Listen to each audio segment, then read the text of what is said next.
उसको झुठलाते भी हो तुम। ये संविधान के महत्व को समझने के साथ साथ संगठन को भी मजबूत करने का और एक ऊर्जा अपने लोगों में भरने के लिए सभी लोग उपस्थित रहे पार्टी कार्यालय पर। हेलो, मैं दानिश। वीडियो की शुरुआत में आपने 2 क्लिप्स देखी, कंप्लीट जरूर देखिएगा। नाम मिटते हैं लेकिन किरदार नहीं मिटा करते हैं। सांसद मुनव्वर हसन एक ऐसा नाम है जिसे आज पूरा पूरब हो या पश्चिम, पूरा उत्तर प्रदेश याद करता है। वो सिर्फ नेता नहीं, जनता की उम्मीद भी थे। उनकी बेबाक आवाज, उनकी ईमानदारी, सोच और जमीन से जुड़ा हुआ स्वभाव आज भी लोगों के दिलों में जुड़ा हुआ है। उन्हीं की तर्ज पर उन्हीं की बेटी सांसद इकरा हसन अपने काम के वजूद पर आज लोगों के दिलों पर राज कर रही हैं। जिस तरीके से जनता ने उन्हें एक एक वोट करके देश की सबसे बड़ी पंचायत में भेजा है, वो किसी सपने के पूरे होने के बराबर है। आज उसी जनता का कर्ज इकरा हसन जी चुकाती हुई नजर आ रही हैं। चाहे वो सड़क हो या संसद हो, वो हर जगह मुखर होकर के जनता के लिए लड़ती हुई दिखाई देती हैं, जैसा कि आप उनके तमाम वीडियोस भी देख चुके होंगे। यही चाहत, यही प्यार इस जनता का है।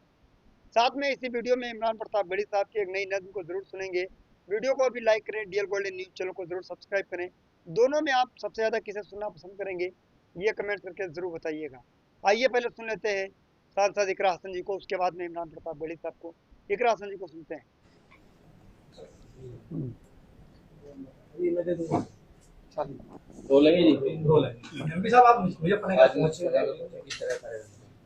आज संविधान मानस्तव दिवस के उपलक्ष्य में हमारा कार्यक्रम था। ये संविधान के महत्व को समझने के साथ साथ संगठन को भी मजबूत करने का और एक ऊर्जा अपने लोगों में भरने के लिए सभी लोग उपस्थित रहे पार्टी कार्यालय पर। अच्छा प्रोग्राम हुआ, तो इसी तरीके के कार्यक्रम हम चाहते हैं कि होते रहे ताकि अपने लोगों में ऊर्जा बनी रहे और 27 के चुनाव के लिए ये जरूरी है। किस तरह का निर्देश देने की कोशिश है इस तरह के कार्यक्रम से?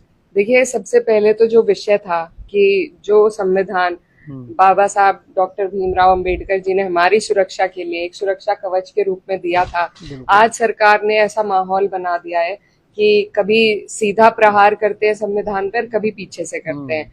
तो आज हम ही लोगों को अपने संविधान की सुरक्षा के लिए भी लड़ना है, अड़ना है, और वो लड़ाई चल रही है। अभी बिहार में जो हो रहा है, जिस तरीके से लोगों के वोटों को काटने के लिए एक नया फरमान जारी किया गया है SIR के रूप में, तो ये लोकतंत्र पे एक बहुत बड़ा हमला है।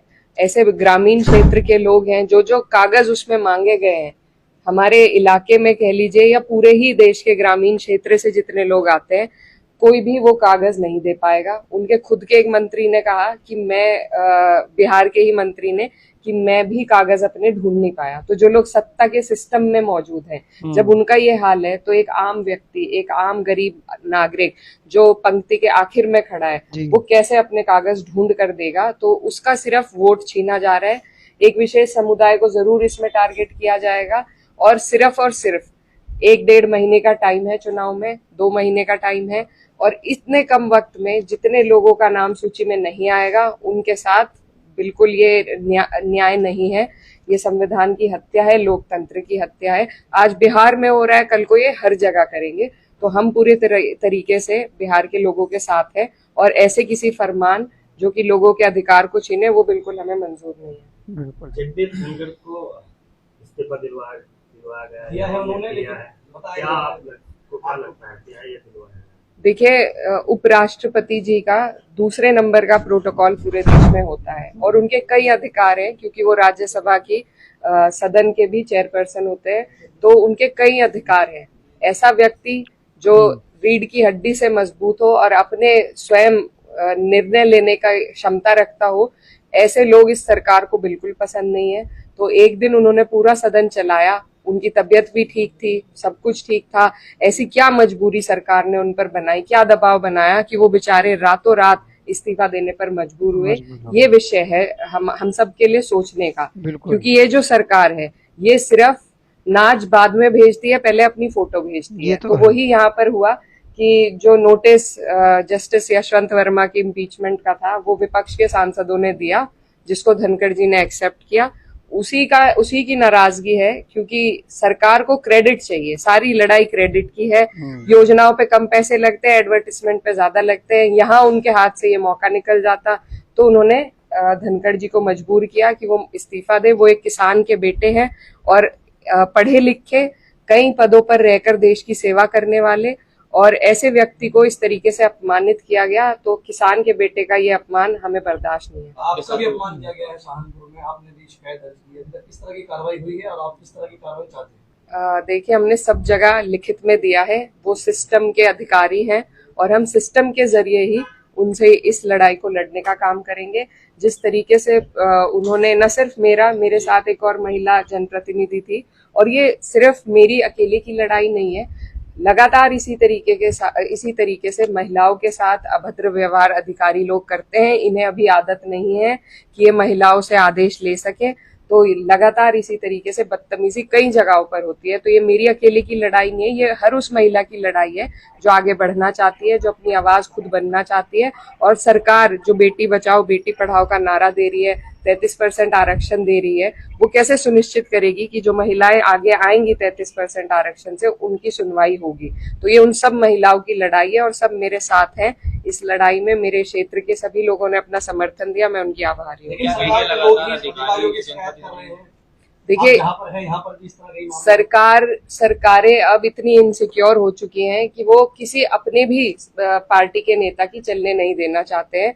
सिर्फ सीएमओ पीएमओ सिर्फ इन 2 दफ्तरों से सरकारें चलती हैं, बाकी लोग सिर्फ कठपुतलियों का काम करते हैं। तो सिर्फ अधिकारी एक दफ्तर में रिपोर्ट करके वहीं से आदेश लेकर सिर्फ उतना काम करते हैं। पहले की तरह जो सम्मान जनप्रतिनिधियों का था आज के टाइम में बिल्कुल नहीं है। मैंने आवाज उठाई है, लेकिन ये दर्द सत्ता वालों का भी है। एक महिला मंत्री धरने पर बैठी रही 6 महीने, 6 घंटे तक कोतवाल पे कार्रवाई। सरकार की मौजूदा मंत्री, मैं फिर से कहूंगी कि लगातार इसी तरीके से न सिर्फ महिलाएं बल्कि यहीं से पुरकाजी से जो मंत्री हैं हमारे अनिल जी, उनके साथ भी जो व्यवहार हुआ वो भी सबके सामने है। तो इनके अफसरशाही हावी है, खासकर उत्तर प्रदेश में किसी जनप्रतिनिधि की कहीं कोई सुनवाई नहीं है और ये लोकतंत्र के लिए खतरा है। आपने सपा कार्यालय में कहा कि भाई एक विधायक यहाँ समाजवादी पार्टी के, एक भाजपा के हैं और 4 समाजवादी पार्टी के। बिल्कुल, देखिए, जब विधायक लड़े थे और जीते थे तब समाजवादी पार्टी लोकदल का गठबंधन था और मजबूती से हमने सफाया किया था शामली जिले में से भी, और यहाँ पर भी सिर्फ एक सीट पर सीमित कर दिया गया था भारतीय जनता पार्टी को। अब हालात बदल गए हैं, लोकदल हमारे साथ नहीं है, लेकिन हमारे कार्यकर्ताओं का जो समर्पण है उसी के आधार पर यहाँ सारी सीटें जीती हुई हैं। और मुझे पूरी उम्मीद है कि 27 में जिस तरह 24 में हम लोगों ने दोनों लोकसभा जीती, कैराना और मुजफ्फरनगर, इसी तरीके से हम 27 में सरकार बनाएंगे और अधिक से अधिक सीटें हम इन दोनों जिलों से जीत कर जाएंगे। झांगुर बाबा का मामला बड़ा सुर्खियों में है इस वक्त। लोग तरह के सवाल उठा रहे हैं और जांच में बहुत सारी चीजें जो तक बताया गया सामने। झांगुर बाबा। तो दोस्तों, आपने पहला वीडियो सांसद इकरार सिंह का देख लिया है। आइए दूसरे सांसद को सुनते हैं। एक शायर भी है, पहले वो शायर ही थे लेकिन अब वो भले से देश के पार्लियामेंट में आवाम की आवाज़ बनकर बोलते हैं। हालांकि वो मुशायरे के मंच पर भी आवाम का दर्द गाया करते थे। आइए ताजमहल के हवाले से उनकी एक नज़्म को सुनते हैं, वो नज़्म आपको पसंद भी आएगी। वीडियो देखते हैं। आए तो इठलाते भी हो तुम, क्या कहने और हद है कि तारीफ को छुटलाते भी हो तुम। जब नाम मेरा आए तो इठलाते भी हो तुम, और हद है कि तारीफ को झुठलाते भी हो तुम। दुनिया से कोई आए तो लाकर मेरे दर पर, तैयार है ना? दुनिया से कोई आए तो लाकर मेरे दर पर, मुझको ही बड़ी शान से दिखलाते भी हो तुम।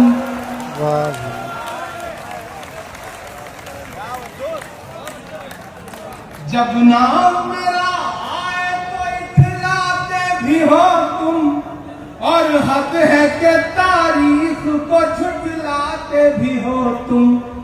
दुनिया से कोई आए तो लाकर मेरे दर पर, मुझको ही बड़ी शान से दिखलाते भी हो तुम। ये मान लो,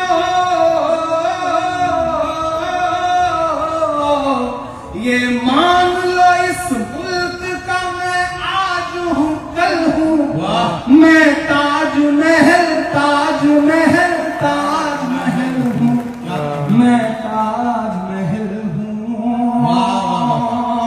किया आगे। और पूरे नागपुर वालों इस दरबार में मौजूद है कि एक शख्स अगले 2 मिनट मुझे आपसे कोई दाद नहीं चाहिए, लेकिन एक एक लफ्ज आप घर लेके जाएंगे, ये आपको अहद करना पड़ेगा। ये सच है कि हम परेशान हैं, ये सच है कि हम पे जुल्म सितम के पहाड़ टूट रहे हैं, लेकिन ये भी सच है कि हमें झांकना अपने गिरेबान में भी पड़ेगा। कहीं ना कहीं हम जब सुबह चाय की दुकान पे बैठते हैं तो हुकूमत बना भी देते हैं और शाम तक बिगाड़ भी देते हैं, लेकिन जब घर आते हैं तो सब भूल जाते हैं। हमारी जबान पर तो दोस्तों, आपने शायर इमरान प्रताप बड़ी साहब का भी वीडियो देख लिया, आपने सांसद इकरा हसन जी का भी वीडियो देख लिया। कुल मिला के बात ये है कि ये वीडियो देखने के बाद आप क्या कहना चाहेंगे, कमेंट करके ज़रूर बताएं, क्योंकि इमरान प्रताप गढ़ी साहब को भी जनता का प्यार मिलता है और जनता ने उन्हें इमरान प्रताप गढ़ी बनाया है। वह सांसद इकरा हसन जी भी जनता के बीच से ही निकल कर आई हैं। जनता ने एक वोट दे करके देश की पार्लियामेंट में उन्हें भेजा है और आज दोनों शख्स अपनी जगह पर आवाम के साथ खड़े हुए हैं, चाहे वो दिन हो, चाहे वो रात हो, चाहे आंधी तूफान, चाहे सड़क हो या संसद हो, हर जगह पर वो आवाम के लिए अपनी आवाज़ मुखर होकर के लगाते हैं। आवाम का चाहे सुख में हो चाहे दुख में हो, हर जगह पर ये दोनों शख्स नज़र आते हैं। इनका दोनों का ये ऐलान है कि अगर आप परेशान हैं मुझे कॉल कीजिएगा, टाइम है मेरे पास, तो आपकी हम हर संभव मदद करने की कोशिश करेंगे। तो बस शायद यही इनकी वजह है, इनकी कामयाबी की, और लोग इन्हें क्यों पसंद कर रहे हैं, शायद उसके पीछे का भी रीज़न यही है। तो आप इस वीडियो को देखने के बाद क्या कुछ कहना चाहेंगे, कमेंट्स करके ज़रूर बताएं। हम इसी तरीके के वीडियोज़ अपने DL गोल्ड न्यूज़ चैनल पर लेकर हाजिर होते रहते हैं। आप सब मेरे वीडियोज़ को देखते हो, लाइक करते हो, प्यार करते हो, सपोर्ट करते हो। और आज के थंबनेल में आपने देख ही लिया है क्या लिखा था, क्या लिखा है, किसके फ़ोटो थे। बस एक ही वीडियो में दोनों सांसद सिमट आए हैं और दोनों सांसदों का ज़बरदस्त वीडियो, ज़बरदस्त पैगाम, और दुनिया भी शायद इसीलिए इन्हें पसंद करती है, सुनने के लिए सर्च करती है। यूट्यूब, फेसबुक, इंस्टाग्राम, ट्विटर, जहाँ जहाँ देखिए हर इंसान इन्हें सुनना पसंद करेगा। और जब इनके वीडियो सामने आ जाते हैं तो कोई भी शख्स होता है इन्हें 2-3 मिनट ज़रूर सुनना पसंद करता है। तो दीजिए मुझे इजाज़त, मिलते हैं किसी और वीडियो के साथ। दुआ में याद रखना। जय हिंद, अल्लाह हाफ़िज़।